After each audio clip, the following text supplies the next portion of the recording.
What's up, downhillers? This is your program for the 3rd of February, and this is a bit of a general week. We're going to be working some strength, we're going to be working lots of capacity. Crack on with it. It's going to be a transitional week, so we've moved from a little bit of the speed and power stuff. We're going to be reintroducing that next week, and we're going to be ramping up. So we're going to start today with some general hip warming up and move on with the rest of the week. So the first element of day one is deadlifts, 10, 8, 6, 4, and then 6, 8, 10. It would be good if you could increase the weight as you go up. So 10, you'll be working so incremental weights up to 10 reps that are reasonably heavy. Then a little heavier for 8, a little heavier for 6, a little heavier for 4, and then the next set of 6 should be heavier than your first set, and so on.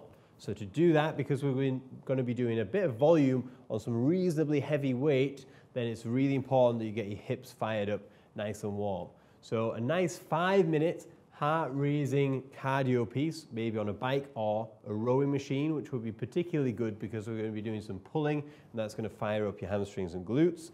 Then some dynamic movement.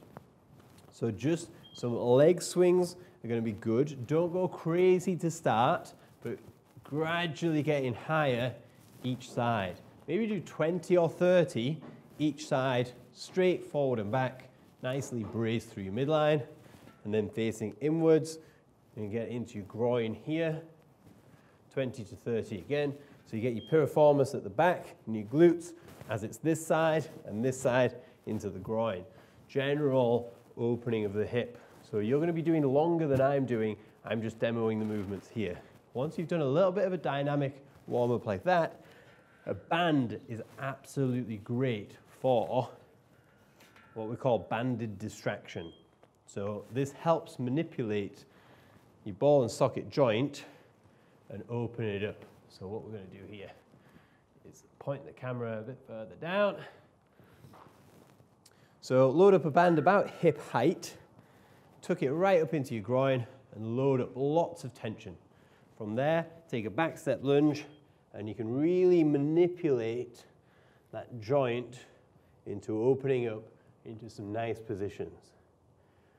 Do this for 2 minutes each side, and then with the band in the same position but facing forwards, loading up, nicely braced, you're going to practice a good hinge by reaching. So this is on my right leg, your left arm down to your right toes and standing up. And not only does this help stretch your hamstring here, but as you're standing, you're pulling against the band and you're firing up your glutes and hamstrings ready for the actual lifts. So that warm-up should take you around about 10 minutes. And then once you're done, you'll be ready for the actual deadlifts. And you want to be using testing weights, but to your technical ability. So I don't want you to be reaching a 10 rep max and rounding your back and humping the bar up like this.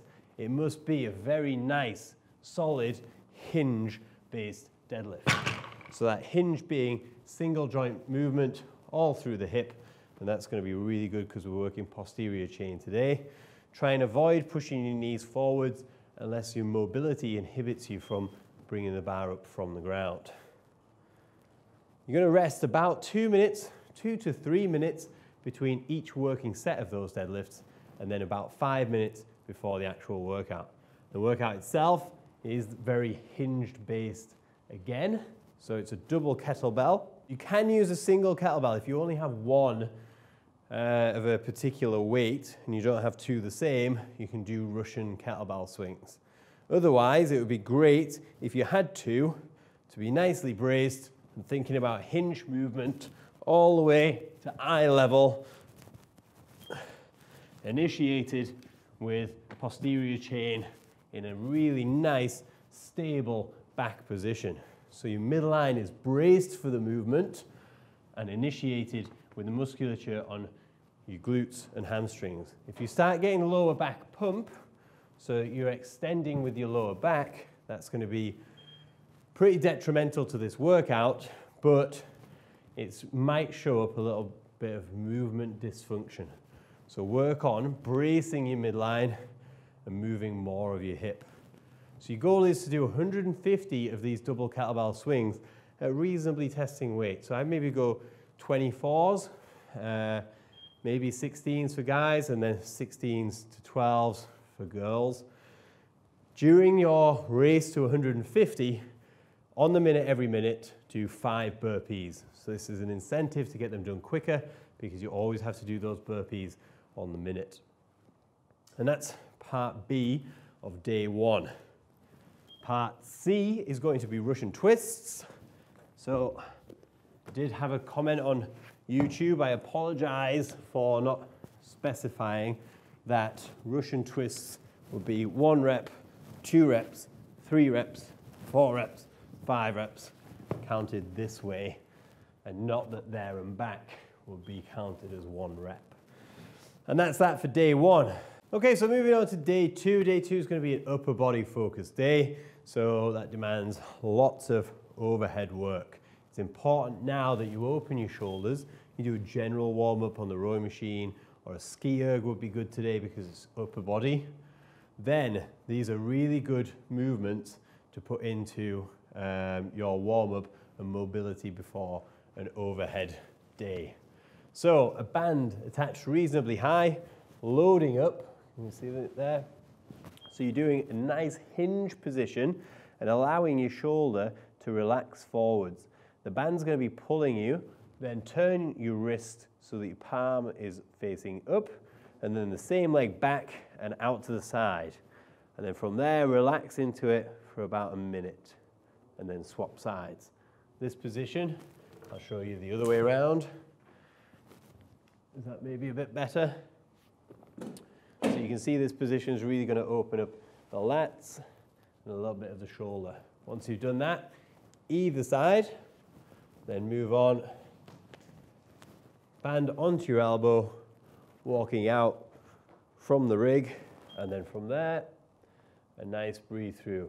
Now, as you're holding this position, it's good if you tense for 5 seconds and then relax and go deeper into the stretch for 20 seconds and then repeat 3 times. So tense and relax, tense and relax. So 3 times. 5 seconds tense, 20 seconds relax. And then, this is a really good one for front of your shoulder.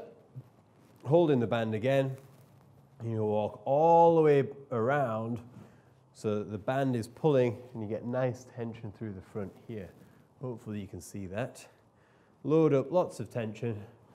Once you're in a position where the band's pulling, you can put your left ear to your left shoulder and open up the front of your neck.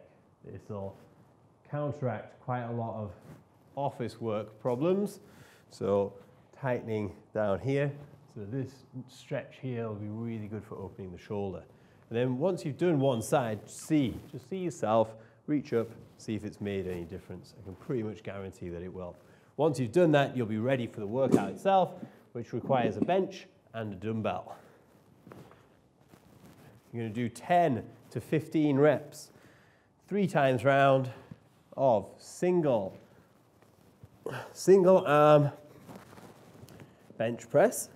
So 10 to 15 reps on the right side, 10 to 15 reps on the left side.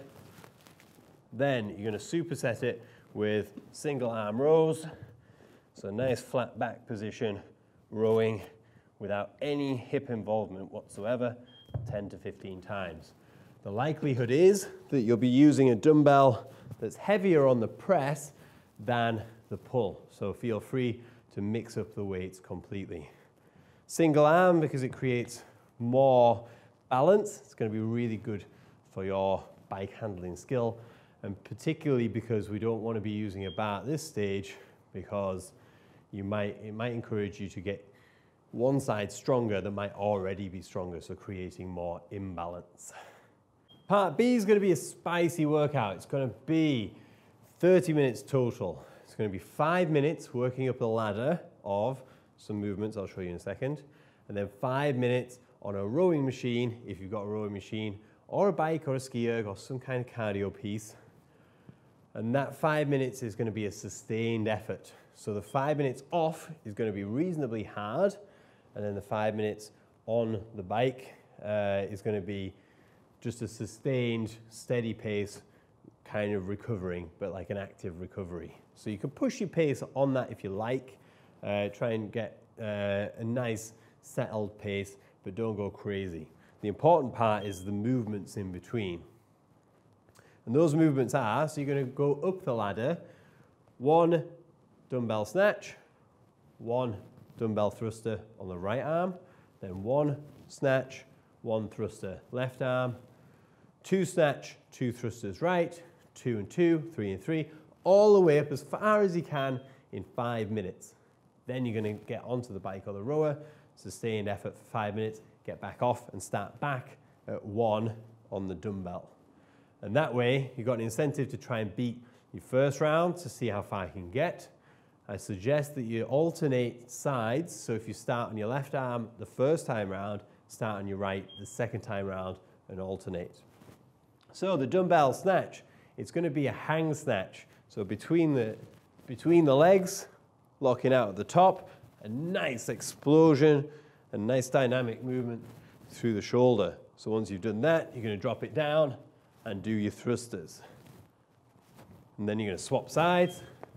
So 1, imagine I'm on rep 3, 2, 3, drop it down, 1, 2, 3, and then 4 and 4. Now you can put the dumbbell down. I expect that you're not going to hold on to it for the full 5 minutes.